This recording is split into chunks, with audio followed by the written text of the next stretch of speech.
Faisons donc un récapitulatif des systèmes de second ordre classiques. Nous avons vu que ces systèmes ou ces modèles qui représentent les systèmes de second ordre sont représentés par trois paramètres qui sont le gain statique, la pulsation naturelle et le facteur d'amortissement. Le gain statique, étant donné qu'il agit uniquement sur le régime permanent, je ne l'ai pas représenté ici, puisque nous l'avons vu plusieurs fois dans d'autres fonctions de transfert. En revanche, dans ces deux figures que vous avez à l'écran, j'ai repris l'impact des deux paramètres qui sont le facteur d'amortissement dans la figure de gauche et la pulsation naturelle dans la figure de droite.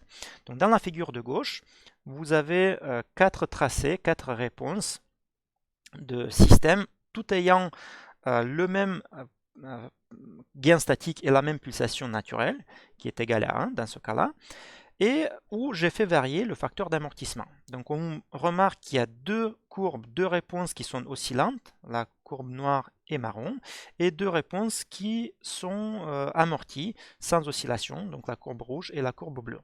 En fait, si on regarde le facteur d'amortissement que j'ai utilisé ici, pour la courbe noire, j'ai utilisé un facteur d'amortissement de 0,2. Pour la courbe marron, j'ai utilisé un facteur d'amortissement de 0,7. Donc on voit que plus le facteur d'amortissement augmente, moins il y aura d'oscillation. Le dépassement sera plus faible, le premier dépassement sera plus faible, donc ce qui indique que le système sera plus amorti. Un facteur d'amortissement ainsi plus grand indique, ou plus proche de 1, indique que le système est plus amorti. La courbe rouge correspond en fait au cas critique, au système critiquement amorti, donc parce que ça correspond à xi égale à 1, et la courbe bleue correspond à un facteur d'amortissement de 2, et en fait ce système, on peut le voir aussi comme étant représenté par deux constantes de temps. Dans la partie droite, on a tracé quatre réponses de quatre fonctions de transfert, toutes ayant le même gain statique égal à 1, le même facteur d'amortissement étant égal à 0,2 et une pulsation naturelle qui varie.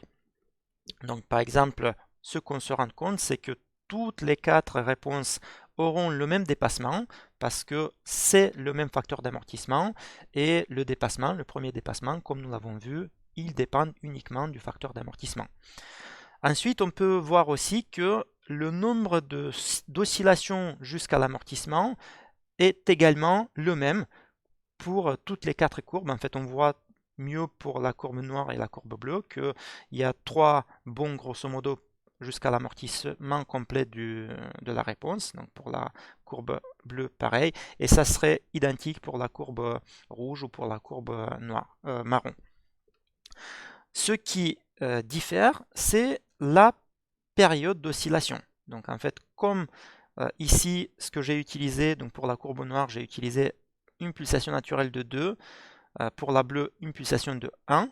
Donc on voit que la période est deux fois plus faible pour la courbe noire que pour la courbe bleue. Et de même entre la bleue et la marron, ou entre la marron et la rouge. Donc ce qu'on voit, c'est qu'effectivement, le temps de réponse sera, pour un xi constant, sera proportionnel à oméga n, mais que finalement, la vitesse d'oscillation ou le nombre de rebondissements, le nombre d'oscillations jusqu'à amortissement sera quand même identique dans les quatre cas de figure.